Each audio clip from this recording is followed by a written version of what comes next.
Parlons de Jésus, le seul et unique Sauveur. Bonjour à tous, c'est toujours un réel plaisir, un honneur pour nous de vous retrouver, cette fois-ci pour un témoignage encore inédit qui vous fera énormément de bien. Donc je suis avec ma maman Sarah. Bonjour Sarah, tu vas bien? Oui, ça va, merci. Ok, en tout cas, si tu le veux bien, on va prier pour ton témoignage. Je veux bien. Amen. Seigneur, je te prie pour ce témoignage, Seigneur. Je prie que tu fasses du bien à une personne qui tombera sur ces témoignages. Je prie au roi de gloire que tu nous fasses du bien, que tu conduises ces instants-là même, afin que chaque mot au roi de gloire soit une réponse à une prière, Seigneur Jésus, à une interrogation. Merci de prendre le contrôle et de nous faire du bien encore au nom de Jésus. Amen. Amen. Amen. Tu vas bien? Oui, ça va. Ok, en tout cas, donc aujourd'hui, tu nous fais l'honneur en tout cas de partager ton témoignage avec nous. Oui. Donc, bon, on va sans plus tarder en tout cas te laisser nous raconter ton témoignage. Merci. Amen. Donc, je vais commencer. D'abord, je vous salue. Voilà, je vous dis bonjour. Et je me nomme Sarah. Donc, aujourd'hui, vraiment, je voulais faire ce témoignage vraiment pour remercier le Seigneur aussi. C'est une manière de lui dire merci pour tout ce qu'il a fait et aussi pour une manière aussi d'attirer l'attention des gens, voilà, pour voir comment est-ce que le diable aussi peut travailler dans nos vies et que le diable il est vraiment réel pour ceux qui ne croient pas. Voilà, donc je tenais vraiment à faire ce témoignage. Voilà, donc mon témoignage est que vraiment je ne vais pas rentrer dans tous ces détails là parce que voilà. C'est des choses qui sont passées, comment ça a commencé, tout ça, je ne vais pas rentrer dans tous ces petits détails. Mais en tant que chrétienne, j'étais quelqu'un voilà, qui avait fait la rencontre de Dieu et tout. Et j'étais née de nouveau et tout. Je servais même, j'étais ouvrière, je servais dans mon ancienne église locale et tout. Donc je servais jusqu'au jour où j'ai ouvert une porte voilà, qu'il ne fallait pas. Voilà, je n'ai pas veillé parce que la Bible aussi nous met en garde, il nous prévient, il nous avertit de veiller et que le diable rôde comme un lion rugissant cherchant qui va dévorer. Et donc moi, je n'ai pas veillé en ce temps-là. Donc je n'ai pas veillé, il fut un temps où je n'ai pas veillé et il y a eu une porte, j'ai ouvert une porte, dès que j'ai ouvert cette porte, le diable a frappé très fort. Et ça a été vraiment très fatal. Et ça a été très dur, difficile pour moi. Voilà, de m'en sortir parce que c'était pas facile. Voilà, c'était pas facile. Donc, j'ai vécu des choses vraiment terribles dans ma vie jusqu'à même à presque tomber dans la dépression où le diable est venu me dire voilà, jette-toi à la fenêtre et tout, jette-toi et que personne ne veut avoir affaire à toi. J'étais tiraillée de partout, j'étais accusée de partout, j'étais persécutée nuit et jour. C'était des persécutions permanentes et j'ai vécu tout ça. Donc je voulais juste vraiment, ce témoignage me tenait vraiment à cœur. Vraiment pour dire qu'en tant qu'enfant de Dieu, on doit veiller. Vraiment, on doit veiller parce que quand on devient même enfant de Dieu, rien n'est acquis. Voilà, rien n'est acquis. Même quand on est né de nouveau, tout ça, on sert dans l'église locale, dans l'assemblée où nous sommes, même quand on sert là-bas, même quand on a une responsabilité, rien n'est acquis. Voilà. Donc, on doit persévérer et on doit veiller. Voilà, veiller nuit et jour. Voilà, et pour ne pas ouvrir les portes. Donc là, j'ai vécu ça. Déjà, c'est presque la dépression. J'étais presque dépressive. J'étais même devenue presque parano et tout. Et après ça, cette étape-là est passée où un jour, c'est-à-dire qu'on allait être là comme ça. Mon mari allait être là et puis les gens allaient hurler, lui, ta femme et moi, parce que pendant tous ces temps de lutte, bon, moi, j'ai rien dit à mon mari, donc je vivais seule cette bataille. C'était comme une bataille intérieure. Je vivais cela nuit et jour, j'étais tourmentée jusqu'au jour que j'ai dit tout à l'heure, je reviens un peu dessus, où le diable m'a dit, va, jette-toi à la fenêtre. Et je suis partie même jusqu'au balcon de la fenêtre de la chambre. Je suis allée me mettre sur le balcon, regarder même en bas, et jusqu'à ce que je pense qu'il y a une voix, je pense que c'est le Seigneur qui m'a dit, C'est comme s'il est venu me rappeler pour me dire non, que c'est pas moi, c'est le diable quoi en fait. Voilà, ça s'est passé dès l'instant. L'Esprit de Dieu est venu me parler pour me dire non, non, non, c'est le diable. Et là, j'ai pris autorité et j'ai réprimandé le diable dès l'instant. Ça m'a lâché quoi, totalement. J'ai été libérée là de la dépression.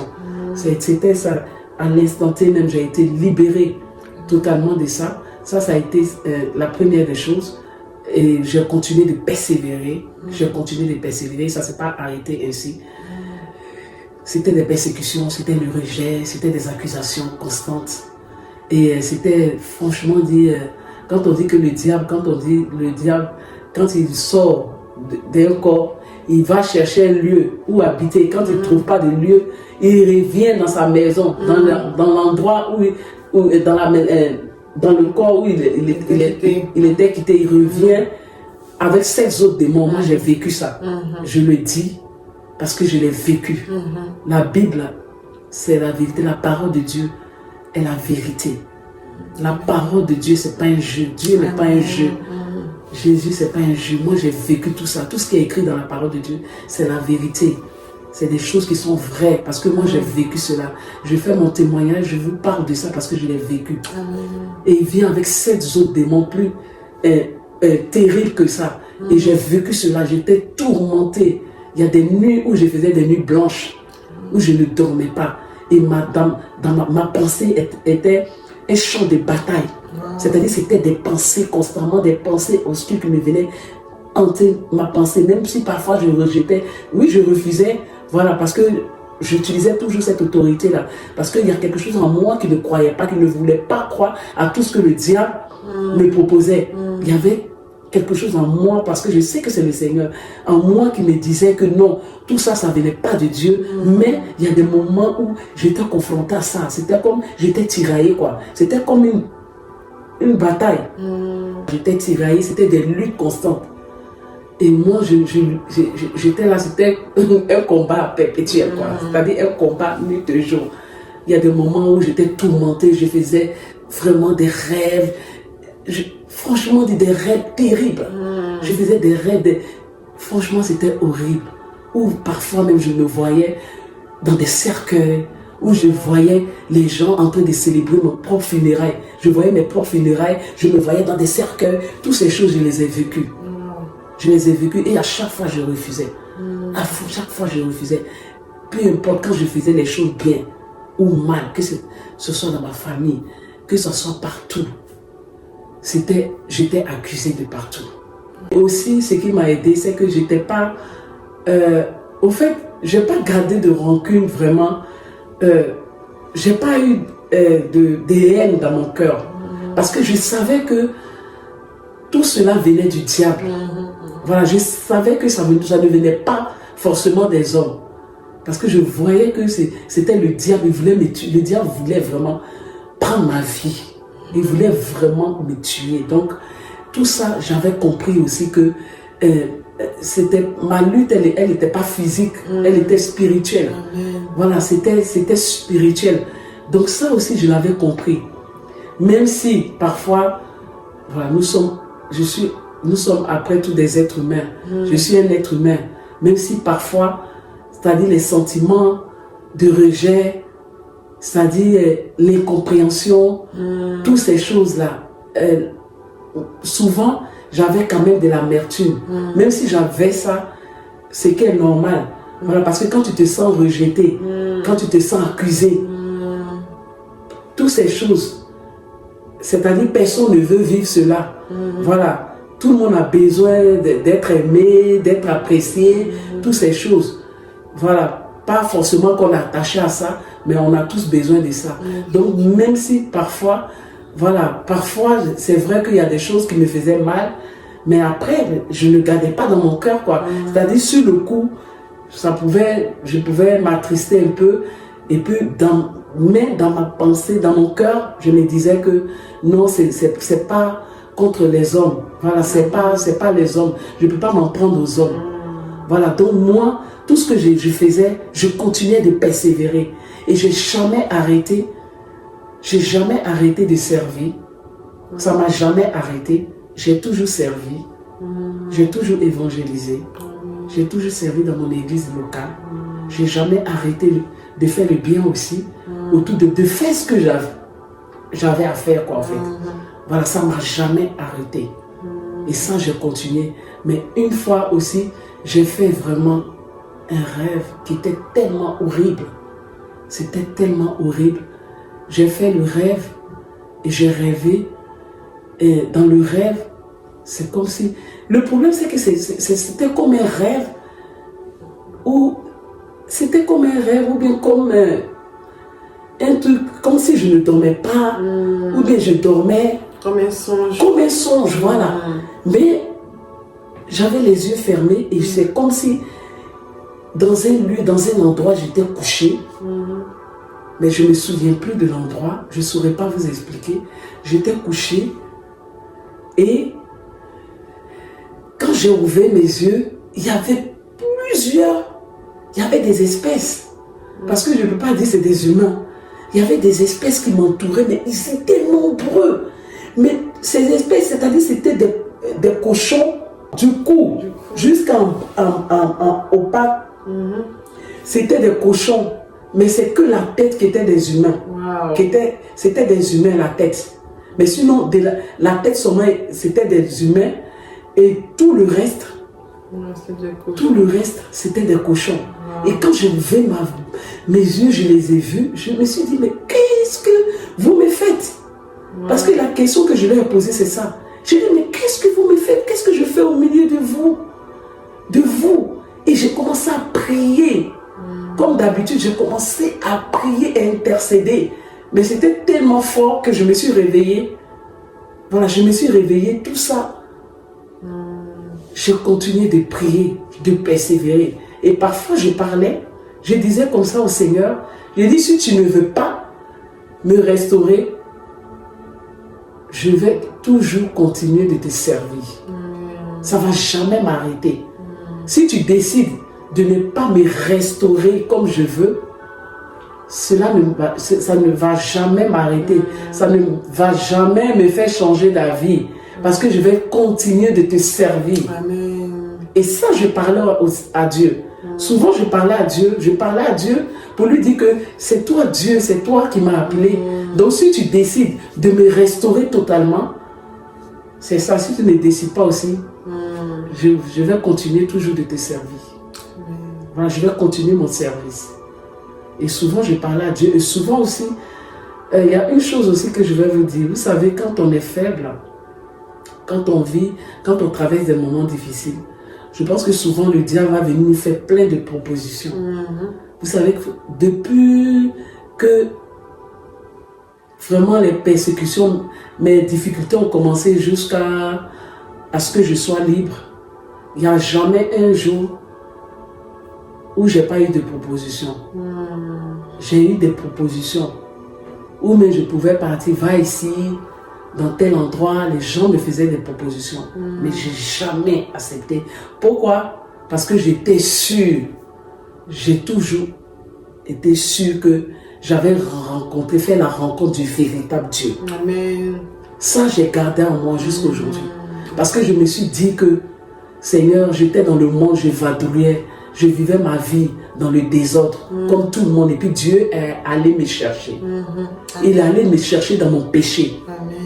Voilà, dans le péché dans lequel que je me trouvais. Je vivais une vie, c'est-à-dire une vie de débauche, comme je voulais, parce que j'étais dans le monde, je ne connaissais pas le Seigneur. Et le Seigneur allait me chercher. Et donc, quand il allait me chercher et que je suis venu, quand je fais la rencontre vraiment de Dieu, c'est chez moi à la maison que je rencontrais Dieu. Parce que j'étais à l'église, ma toute première église, quand je suis allé dans cette église, j'étais chantre. Et pourtant, il y a quelque chose qui me manquait. Voilà, je chantais, mais je sentais un vide en moi. Donc, qu'est-ce que j'ai fait? Et j'ai commencé à chercher le Seigneur d'une manière personnelle. Et c'est chez moi à la maison que j'ai reçu ma communion. C'est chez moi à la maison. Donc, ça fait que j'ai toujours gardé cela. Je me suis dit que c'est le véritable Dieu que j'ai rencontré. Donc, je me suis dit que je n'irai pas chercher des choses ailleurs. Et aussi, le discernement, c'est très important. Et dans ma vie, depuis que j'ai fait la rencontre de Dieu, je suis quelqu'un, je ne suis jamais. Je n'ai jamais suivi les autres. Je suis quelqu'un, je ne suis jamais. Même peu importe. Il faut que je vérifie d'abord, il faut que je sois sûr. Vraiment, il faut que je sois sûr, vraiment. Si le Seigneur ne me convainc pas de quelque chose, je ne le fais pas. Et ça aussi, ça m'a beaucoup aidé. Voilà, parce que j'ai toujours su que j'avais fait la rencontre du véritable Dieu. Et ça, je l'ai gardé en moi, même quand j'étais faible. J'avais ma communion avec Dieu, toujours cette communion, elle était là. Je persévérais dans mon église locale. Je persévérais dans la présence du Seigneur, dans l'intimité avec Dieu. Je persévérais, je n'ai jamais baissé les bras.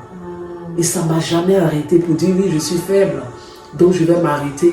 Peu importe ce que je vivais, je me suis dit oui, je vais continuer de servir. Je vais continuer d'exhorter les autres.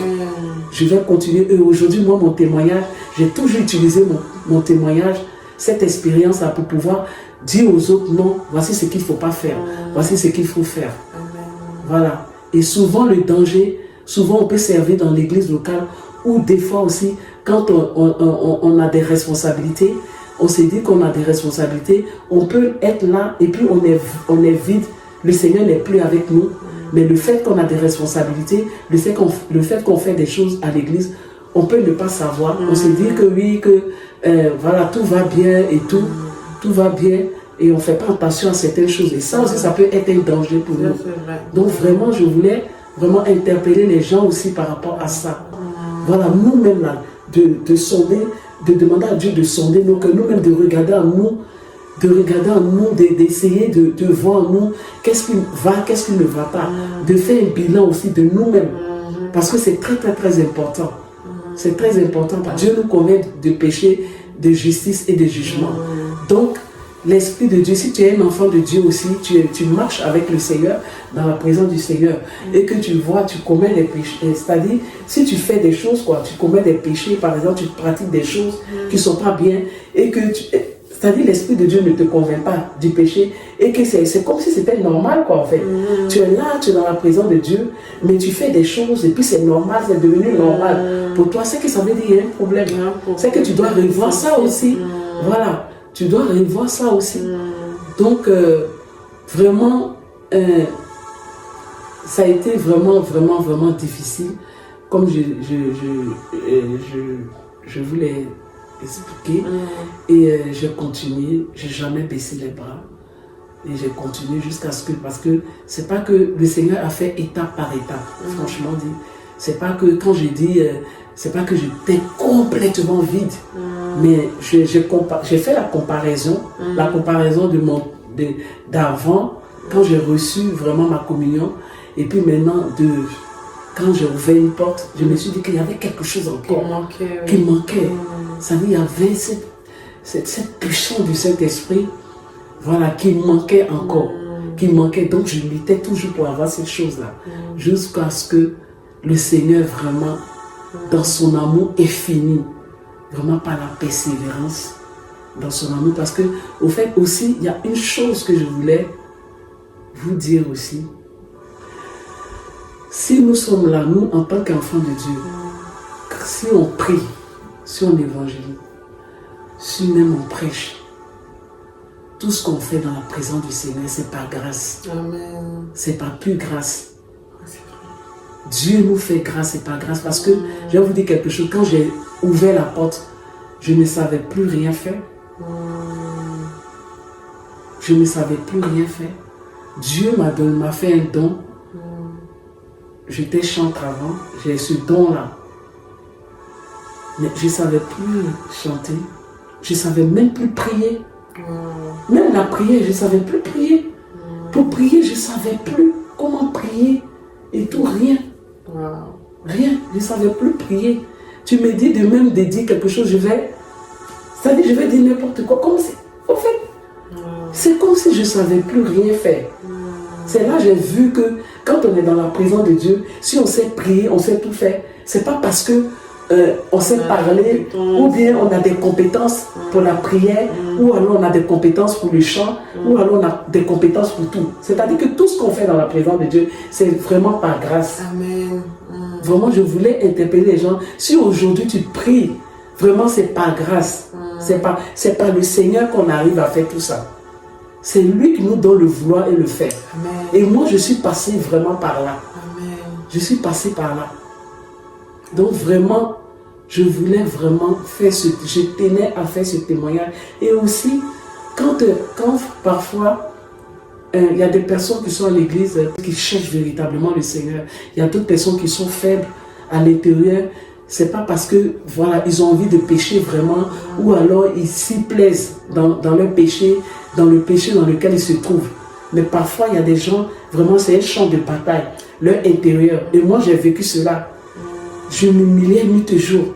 Et je cherchais le Seigneur. C'était constamment des pleurs. C'était pas facile, au fait.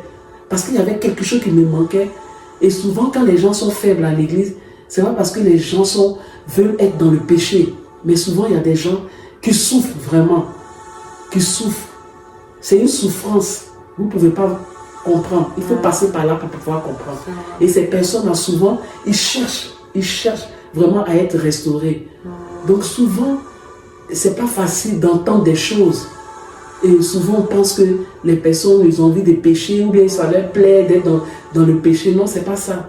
J'étais quelqu'un vraiment, depuis que j'ai fait ma rencontre avec Dieu, j'étais quelqu'un, j'ai toujours servi le Seigneur dans la fidélité jusqu'au jour où j'ouvre cette porte. Malgré la porte que j'avais ouverte, je cherchais toujours le Seigneur, je cherchais toujours à marcher d'une manière vraiment pour plaire à Dieu. J'ai toujours cherché à plaire à Dieu, pas aux hommes. Il y a ça aussi, j'ai toujours cherché à plaire à Dieu. Donc il y a tout ça dedans, quoi. Je luttais, même dans ma faiblesse, j'ai toujours lutté, toujours persévéré.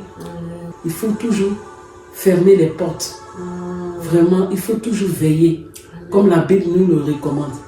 Il faut veiller, parce que rien n'est acquis quand on est chrétien. Voilà, c'est pourquoi l'apôtre Paul a dit, il a dit qu'il n'a pas encore atteint la perfection. Voilà, l'apôtre Paul a dit ça, pourtant c'était l'apôtre Paul. Voilà, mais il a dit cela. Voilà, quand il a reçu le Seigneur, il s'est détourné complètement. Il marchait dans la crainte et tout, mais pourtant l'apôtre Paul a dit, il a dit qu'il n'a pas encore atteint la perfection. Et il fait une chose, oubliant tout ce qui est passé en arrière, il laisse tout ce qui est passé en arrière et il fait une seule chose, il court pour atteindre le but. Donc il y a un but à atteindre. Il y a un but. Ce chemin-là, on ne sait jamais. Il faut toujours implorer la grâce de Dieu dans notre vie. Amen. La grâce de Dieu, c'est vraiment, tout est grâce. Amen. Tout est grâce. Amen. Et il a fallu que je passe par là. Et moi-même qui vous parle aujourd'hui, avant, quand je servais, parce que je servais à l'église, je disais quand je voyais les autres, mais pourtant je servais et tout, quand je voyais les autres, oui, le fait que oui, j'étais ouvrière, je servais, quand je voyais les autres dans le péché, je disais, mais pourquoi pourquoi ils se comportent comme ça et tout? Pourquoi ils ont fait ceci? Pourquoi ils sont tombés dans tel péché? Moi-même, je disais ça jusqu'au jour où ça m'arrive.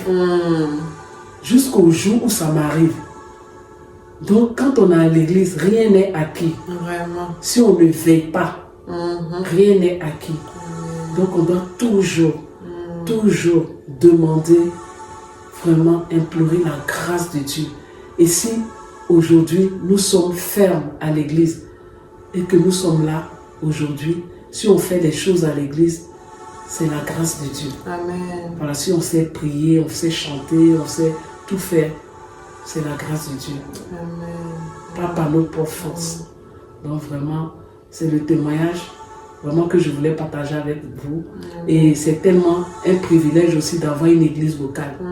Parce que vraiment, ça m'a beaucoup aidé, le fait que je sois dans une église locale, une église qui a la crainte de Dieu, qui prêche la vérité. Ça m'a beaucoup aidé aussi. Amen. Donc, c'est ça aussi. Il faut chercher des bonnes églises, des églises où il y a vraiment la crainte de Dieu. Amen. Voilà, parce que c'est pourquoi j'ai dit demander beaucoup le discernement. Voilà, c'est très très important d'avoir le discernement en tant qu'enfant de Dieu, de ne pas aller n'importe où. Parce qu'aujourd'hui, il y a des gens qui utilisent le nom de Dieu pour faire n'importe quoi. Donc, il y a plusieurs propositions aujourd'hui. Il y a des gens aujourd'hui qui utilisent le nom de Dieu pour leur propre intérêt. Ça, c'est vrai. Voilà, pour leur propre richesse. Donc il y a toutes ces choses-là, il y a tout ça. J'ai eu plein de propositions. Tout est grâce. Dieu nous a donné gratuitement et on doit donner aux autres gratuitement. Amen. Voilà, sans rien prendre. Voilà, donc vraiment, c'est ce que je voulais partager avec vous. Je dis merci vraiment au Seigneur. Je dis merci à Dieu pour cette restauration. Amen. Vraiment, pour ce renouvellement. Je lui dis merci, je bénis et tout ça, c'est grâce à Dieu. Et aussi, je dis merci vraiment à mon église locale. Vraiment, et puis il y a des chaînes, je ne vais pas citer, vraiment qui m'ont fortifié aussi dans mes moments difficiles. Vraiment, il y a certaines chaînes que je regardais, vraiment une chaîne que je regardais qui m'a beaucoup aidé aussi. Je dis merci à des frères et sœurs aussi, ceux qui m'entouraient aussi, vraiment je dis merci. Aussi souvent, quand on vit des épreuves, même si les gens qui nous entourent même nous font mal, des fois aussi, ça nous permet aussi vraiment de persévérer. Ça nous donne la force aussi de pouvoir être renouvelé aussi. Ça aussi, ça m'a aidé beaucoup. Donc, merci pour mon témoignage. Waouh! En tout cas, merci Seigneur, merci. De ce qu'on comprend en tout cas, c'est que rien n'est acquis, hein, comme elle a assez bien dit, rien n'est acquis. Et c'est vraiment une grâce déjà de connaître Jésus, c'est une grâce de marcher à sa suite, c'est une grâce également de tenir. C'est pas parce qu'on est fort que les autres qui sont tombés, mais c'est justement parce que le Seigneur nous a fait grâce. Et il faut avoir conscience de cela afin de demeurer à ses pieds, parce que c'est justement en restant à ses pieds qu'on ne laissera pas la porte ouverte au diable et on ne tombera pas dans le péché, parce que c'est lui qui nous conduit. Et il dit encore que le juste tombe 7 fois, mais 7 fois il le relève. Et donc le plus important, c'est justement demeurer à ses pieds. Donc en tout cas, merci beaucoup Maman Sarah pour ce beau témoignage. Merci également à Jésus pour cette restauration. C'est réellement une bénédiction pour l'église locale. Et en tout cas, on va prier. Je vais te laisser prier pour une personne peut-être qui traverse également des difficultés, qui a aussi laissé une porte ouverte et qui se retrouve en tout cas dans des combats spirituels. Prier pour la restauration. Ok. Mon Père éternel, merci Seigneur encore. Seigneur, je veux te bénir ton saint nom. Je veux te glorifier encore Seigneur. Je te dis merci Seigneur mon Dieu, mon roi. Oh Père éternel, Seigneur, je vais lever, Seigneur mon Dieu, à cet instant même, Seigneur, la voix. Seigneur, pour une personne, Seigneur, peut-être qu'il y a une personne, ou il y a des personnes, Seigneur mon Dieu, qui passent par ces moments difficiles, Seigneur. Peut-être qu'il y a des personnes, Seigneur, qui ont ouvert une porte dans leur vie spirituelle, ou alors ils se disent que, Seigneur, Père, c'est fini pour eux, et qui sont complètement découragés, et qui se disent, ça ne sert à rien de retourner à l'église. Oh Père, je veux prier pour cette personne. Seigneur, tu es le Dieu de restauration. Père, je prie la même manière que tu m'as restauré, Seigneur. Je prie pour que cette personne soit restaurée maintenant. Seigneur, alléluia. Je prie maintenant, Seigneur, touche, Seigneur, cette personne maintenant, pour que cette personne se relève dans le nom puissant de Jésus, Père. Parce que tu es celui-là, Seigneur, qui nous relève. Seigneur, j'ai cru moi-même, j'ai pensé que jamais, Seigneur, mon Dieu, mon Père, j'allais me relever. Seigneur, un jour, Seigneur, mais tu l'as fait, Seigneur, parce que c'est dit dans ta parole que tu as tant aimé le monde, tu as tant aimé le monde que tu as donné ton Fils unique, Jésus-Christ, afin que quiconque croit en lui ne périsse point, même qu'il ait la vie éternelle. Amen. Seigneur, et tu m'as relevé. Et Seigneur, tu veux relever cette personne. C'est pourquoi je prie, Seigneur, que cette personne se relève maintenant par ta puissance. Au nom de Jésus-Christ, Seigneur, j'ai prié. Amen. Amen, amen, amen, amen. Soyez bénis. Merci en tout cas de nous avoir suivis. N'hésitez pas à liker, à vous abonner et aussi à commenter. On espère en tout cas que le Seigneur vous bénira par ce merveilleux témoignage. Sur ce, portez-vous bien et à bientôt. Au revoir. Au revoir.